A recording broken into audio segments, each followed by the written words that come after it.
Okay, today I wanted to talk a little bit about starting my 1935 convertible sedan. Had some issues with it where sometimes it would just start right up and other times wouldn't. And I've tried several different things and just thought I would share my experience with you and what I'm planning on doing, and maybe it'll apply to you or not.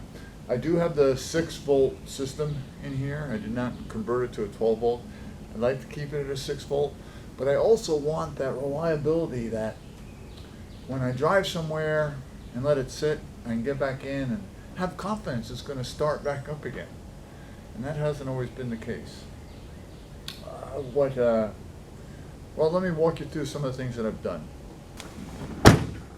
All right. I keep the car on a trickle charger, so it's always fully charged. Let's see how it fires up. It's cold, and we'll see if it kicks right over. I give it a little bit of choke. I love it. It fired right up. Took the choke off.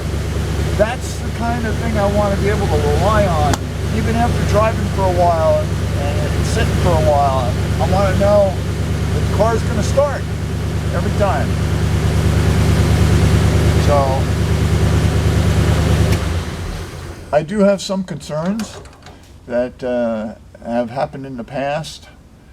I've put in a new starter because the old starter wasn't thrown out, and the new starter worked fine for a while, but I found with the new starter, if I drove for a while and the engine was hot and I got back in the car, it cranked very slowly. It just would not work.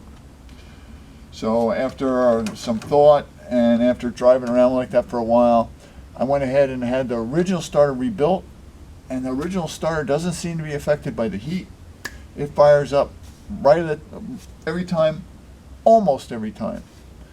Yesterday I had it out and ran it for a little bit, stopped it, it sat for an hour, and I could not get it started. It would barely crank. So a little bit more things that I want to check and then just share that with you. I wanted to get a jump starter, 6-volt jump starter, and I looked online. Couldn't find one. I found a post in the AACA forum about a guy that was looking for one also, and they just they don't exist, and if you can't find them, they're very expensive. So I thought maybe I'd put in a second battery. I use the Ultima battery, but that's always an option. Just carry a second battery around all the time. But I want to just kind of go through everything, and so this video is a little bit about what I've done so that I get that reliability. And every time I go to start, it starts right up. Sounds good. Love it.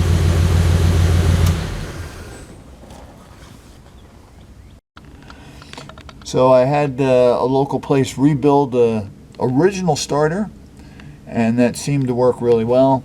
Also suggested by some of the guys in the club to make sure all the grounds were clean, and this one was pretty rusty, so I cleaned that one up.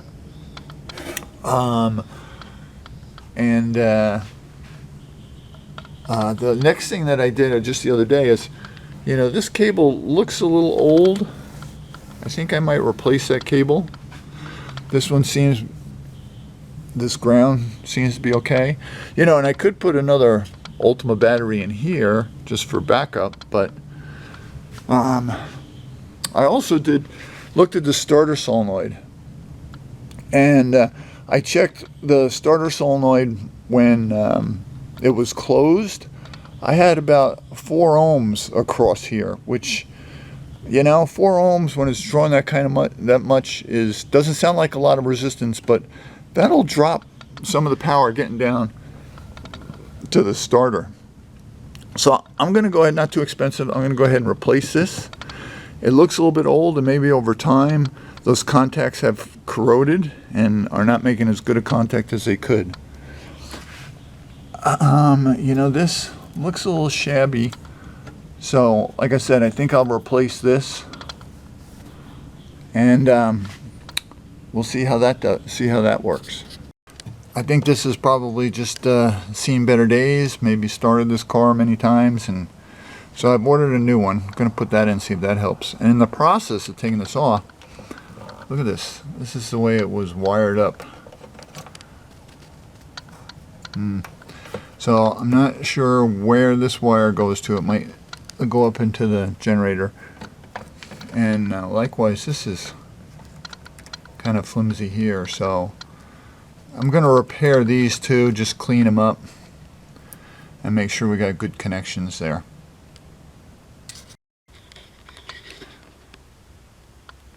Okay, here's an update.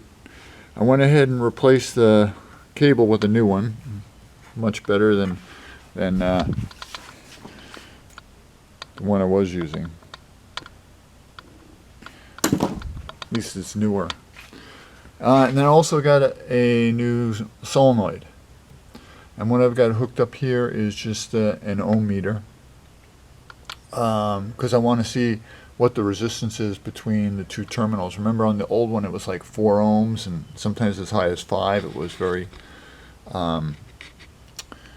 inconsistent. So, you know, if there was any kind of resistance there, that's going to reduce the voltage going down there to the starter. So I got my little thing here to activate it, and watch what happens when I activate it. Yeah, see, it goes down to 0.3, so that's like a good closed circuit. So I think that'll help the situation. You know, I won't lose any voltage as I'm going across, so I'm going to hook everything else up. You see, I didn't hook everything up. I cleaned up these terminals. They'll all go on the battery side. And then, of course, hook this back up to the starter. And let's see if that helps the starting of the car. Okay, everything's buttoned back up. And let's go ahead and see how it cranks over.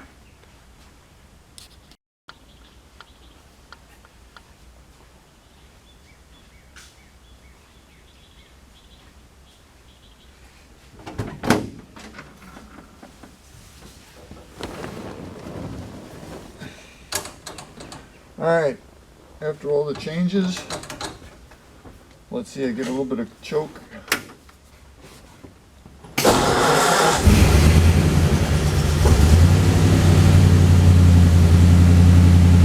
Yeah, seemed to turn over a lot faster. So I think that putting in that new solenoid was a wise thing to do. But it's only going to be time now to see if it consistently will start like that. Hopefully it starts like that every time, so I can rebuild my confidence that if I go out for a cruise somewhere and come back, it's going to start back up again.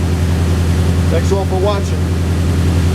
Maybe I'll put a follow-up post on this in a few days, few weeks, whatever, and let you know if I've ever seen the problem again. Take care.